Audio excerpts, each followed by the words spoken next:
अस्सलाम वालेकुम। कैसे हैं आप? उम्मीद है सब ठीक ठाक होंगे और अपने अपने घरों में खुश और आबाद होंगे।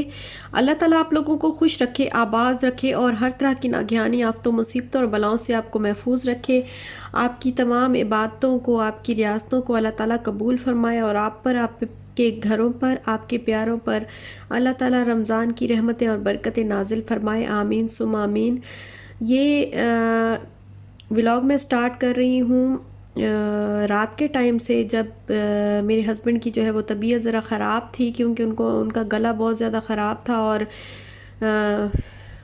साथ में फ़ीवर भी था, फ्लू भी हो गया था। पता नहीं वायरल चल रहा है आजकल बहुत ज़्यादा यूएई में।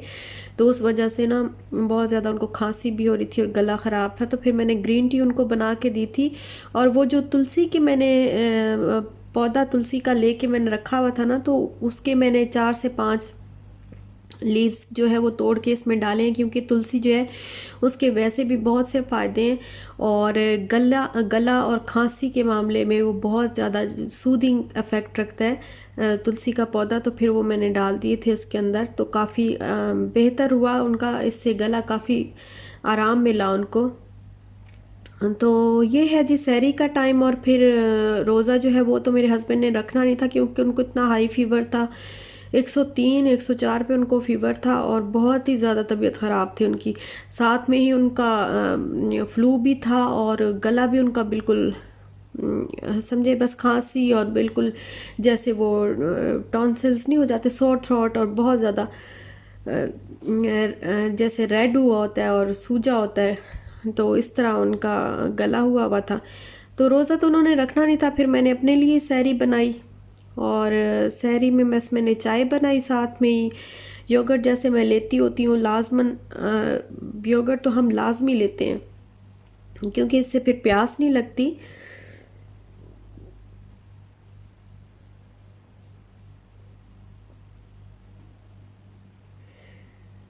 और योगर्ट में बस थोड़ी सी शुगर ऐड कर लेते हैं तो वो आराम से खाई जाती है। ऐसे वैसे तो मैं ऐसे ही खा लेती होती हूँ, क्योंकि जब से मुझे शुगर जो है वो मना हुई थी तो मैं शुगर ऐड नहीं करती होती। लेकिन अभी रमज़ान में ज़रा, और वो भी सहरी के टाइम पे ज़रा थोड़ा मुश्किल होता है खाली योगर्ट खाना, तो इसमें थोड़ी सी शुगर ऐड करके फिर मैं इसको मिक्स करके तो खा लेती हूँ आराम से।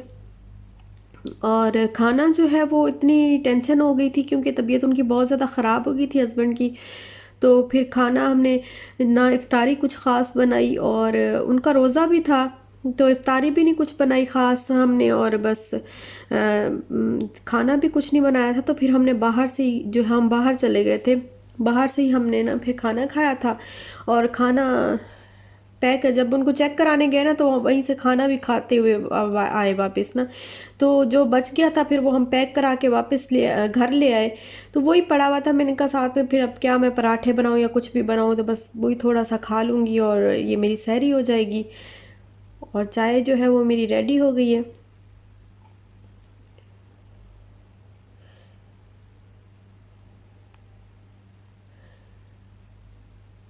और चाय वगैरह पीने के बाद, सहरी करने के बाद जो है फिर नमाज वगैरह पढ़ के सो जाते होते हैं हम लोग। उस वक्त तो बर्तन वगैरह धोने की बिल्कुल मेरी भी हिम्मत नहीं थी, फिर मैंने रख दिए थे। और सुबह उठ के सबसे पहला काम बस यही, बर्तन वगैरह जो सहरी के रह गए थे और किचन वगैरह क्लीन करना वो किया। जल्दी जल्दी जो है बर्तन धो के, तो स्टोव वगैरह क्लीन करके और सिंक वगैरह धो के सारा किचन क्लीन कर लिया मैंने।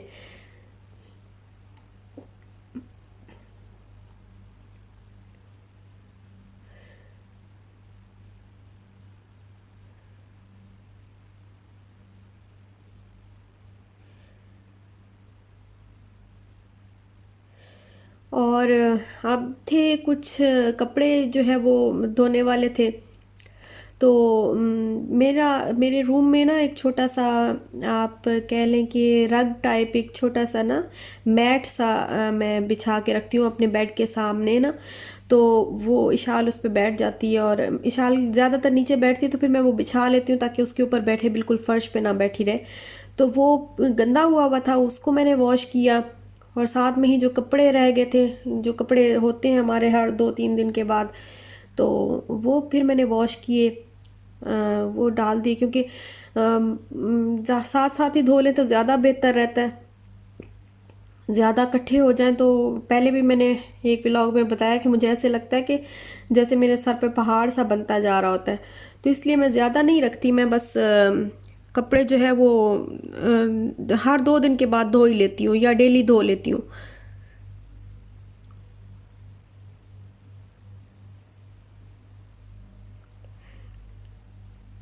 और इस तरह का कोई वायरल हुआ है ना कि समझ नहीं आ रही कि क्या हुआ और क्या नहीं हुआ। इस टाइम तक मेरी अपनी भी तबीयत ख़राब हो चुकी थी, बहुत ही ज़्यादा गला भी मेरा, और फ्लू जैसे वो नाक और गले वाली जो साइड होती है ना वो सारी बिल्कुल स्वेलिंग उधर हो गई थी, और इतना बुरा महसूस हो रहा था, हल्का हल्का फीवर भी मुझे लग रहा था।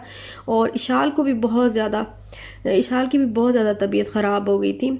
इशाल को फ़ीवर होने लग गया था, इतना ज़्यादा तो तब नहीं था, तो थोड़ा थोड़ा फ़ीवर था उसको। हमने सोचा कि ठीक हो जाएगा, ऐसे थोड़ा सा है, लेकिन बाद में बहुत ज़्यादा हो गया। बस फिर मैं, ये इफ्तारी का टाइम हो गया था, फिर इफ्तारी बनाना शुरू कर दी मैंने। और इतनी टेंशन में मैंने इफ्तारी बनाई क्योंकि हम सारे ही बीमार हो गए थे। तब मेरी भी तबीयत ख़राब हो गई थी, मुझसे भी काम नहीं हो रहा था, और इशाल की भी जो है वो बहुत ज़्यादा तबीयत ख़राब हो रही थी। जैसे जैसे टाइम गुजरा था उसको फ़ीवर ज़्यादा होता जा रहा था। तो इफ्तारी का टाइम था, उस वक्त हमने इफ्तारी की, हमने कहा थोड़ा उसको मेडिसिन वगैरह दी, पैनाडॉल वगैरह, क्योंकि पहले पहले ना मैं फ़ौरी तौर पे ना, मैं इस हक़ में होती नहीं हूँ कि बच्चे को फ़ौरन ही मेडिसिन दे दूँ। मैं कहती हूँ कि थोड़ा ऐसे ना, क्योंकि ज़्यादा मेडिसिन्स जो है वो, एक तो बॉडी जो है वो आदी हो जाती है मेडिसिन्स खाने की। और फिर ये भी होता है कि बच्चे के लिए ज़्यादा मेडिसिन्स ठीक भी नहीं होती। तो मैंने 2-3 घंटे हमने कहा चलो थोड़ा वेट करते हैं, उतर जाएगा इसका फ़ीवर, ऐसे ही फ़ीवर हो गया होगा। लेकिन बहुत ही ज़्यादा जो है उसकी तबीयत ख़राब होती गई, और उसको हाई फ़ीवर होता गया 7 महीना। तो जैसे ही फिर हमने इफ्तारी करने के बाद, जैसे ही जो है विशाल को फिर मैंने चेंज वगैरह कराया फ़ौरन, उसको फिर हम हॉस्पिटल लेके गए। तो ये बस बना रही हूँ इफ्तारी, वो भी मैंने ऐसे ही जो है जल्दी जल्दी बनाई, बस परेशानी और टेंशन में बनाई, क्योंकि वो सो गई थी ना, उसको मेडिसिन दे के हमने सुला दिया था। तो फिर हम सोच रहे थे कि अभी ज़रा उठेगी तो फिर इंशाल्लाह इसको हॉस्पिटल लेके जाते हैं। और जो भी बस फ्रूट पड़ा था, फिर मैंने पकोड़े बना लिए इफ्तारी में जल्दी से। और रोज़ा हस्बैंड का तो नहीं था, सिर्फ मेरा ही था, तो बस मैंने कहा चलो मैं 2-4 पकोड़े बना लेती हूँ, साथ में जो है फ्रूट चाट वो मेरे हस्बैंड भी खा लेंगे। और पकोड़े तो उनका गला ख़राब था, तो ज़्यादा उनको नहीं, मैंने उनके लिए तो नहीं बनाए। और जितने भी फ्रूट पड़े हुए थे घर में, तो जो मेरे सामने बस आता गया, जल्दी से जल्दी जल्दी में बस मैं बनाती गई कि जल्दी से जो है इफ्तारी वो रेडी हो जाए।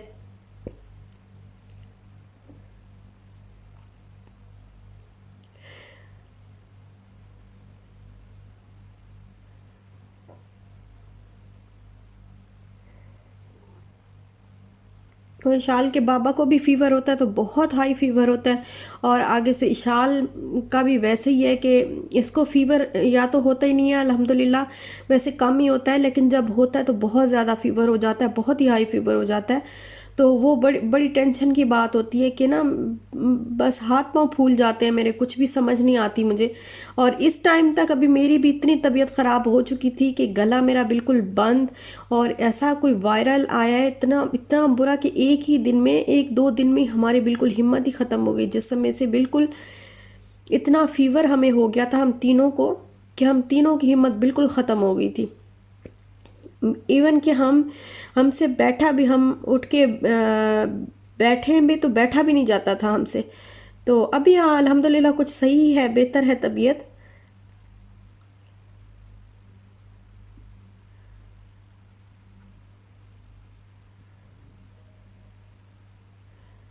और ये बस फ्रूट चाट जो है वो रेडी हो गई है। और ये मेरे पास ना कॉकटेल जूस पड़ा हुआ था थोड़ा, तो ये मैंने फ्रूट चाट में ऐड किया, और इससे बहुत मज़े की, बहुत यम्मी फ्रूट चाट बनती है, बहुत ही मज़े की बनती है।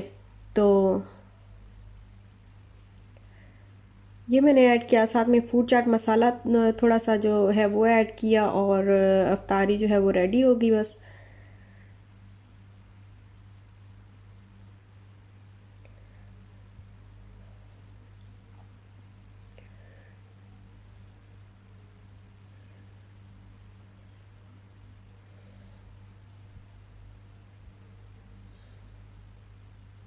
ये इफ्तारी जो है वो रेडी हो गई है बस। और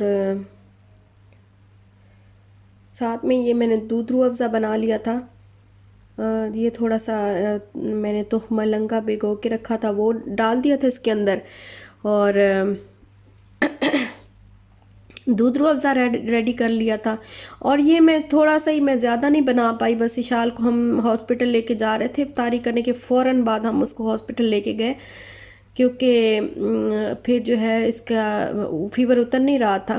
तो इसको फिर हम हॉस्पिटल लेके गए, वहाँ चेक किया, सपोजिटरी दी डॉक्टर ने, क्योंकि बहुत ज़्यादा हाई फ़ीवर था, 103 पे था इसको फ़ीवर। और मेडिसिन्स वगैरह दी, और बस यही कहा कि ये वायरल है, कोई इतना बड़ा वो मसला नहीं है। एंटीबायोटिक्स भी दी हैं, कुछ मेडिसिन्स साथ में और भी दी हैं, एडॉल वगैरह। तो मैं भी बस वही ले रही हूँ। और मेरा भी इसी तरह गला ख़राब और फ़ीवर इतना ज़्यादा, 103 102 103 पे फ़ीवर 2 दिन से मेरा था। आज कुछ कम हुआ है, और अब अल्हम्दुलिल्लाह हम तीनों काफ़ी बेहतर हैं, अल्लाह का शुक्र है। तो ये बस आज ही के क्लिप्स हैं थोड़े, कि जब फिर वो हम लोग ना, एक्चुअली ये फिर मेरे हस्बैंड आ रहे थे ना ड्यूटी से, तो फिर मैंने उनको बोला कि आज आप ना जलेबियाँ प्लीज़ लेते हैं, क्योंकि जलेबियाँ, कभी भी हमारा गला इस तरह ख़राब होता है या ज़ुकाम लगता है या फ़ीवर इस तरह बहुत ज़्यादा गले की वजह से होता है ना, ज़ुकाम की वजह से, तो हमेशा से ही ना हम लोग जलेबियाँ दूध जलेबी बना के खाते हैं। और हम लोग आजकल हम लोगों का बहुत ध्यान हो गया है कि हम लोग कहते हैं कि नहीं, ये मेडिसिन ले लें, वो मेडिसिन ले लें। लेकिन वो जो हमारे पुराने ज़मानों में जो हमारे आबाओ अजदाद जो चीज़ें यूज़ किया करते थे ना, वो कहते हैं ना पुरखों की चीज़ें, तो वो पुरखों की जो नुस्खे और जो चीज़ें थी ना, वो हम लोग भूलते जा रहे हैं।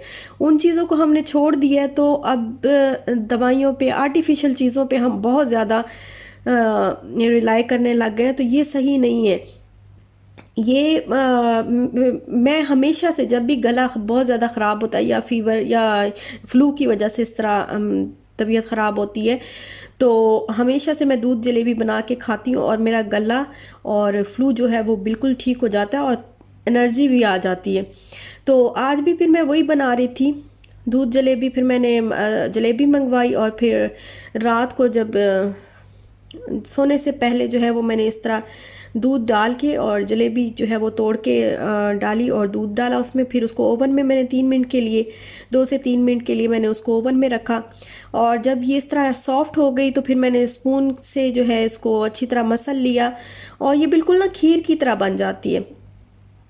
इसमें शुगर तो बिल्कुल ऐड नहीं करते, क्योंकि ऑलरेडी बहुत ज़्यादा शुगर होती है उसके अंदर, और ये खाने में मज़े की भी लगती है। इसको गरम गरम खाएं, सर्दियों में तो इसको खाएं तो बहुत ही ज़्यादा मतलब अच्छा लगता है, क्योंकि सर्दी होती है एक तो, और वैसे भी इसमें एनर्जी भी वो गरम गरम होती है, तो ज़रा बॉडी को एनर्जी भी आ जाती है। लेकिन गर्मियों में भी अगर आपकी तबीयत ख़राब होती है, तो आप फ्लू, अगर ख़ास तौर पे जब अगर आपको फ्लू होता है, तो ये आप ज़रूर लिया करें, ये बहुत ही अच्छी होती है हेल्थ के लिए।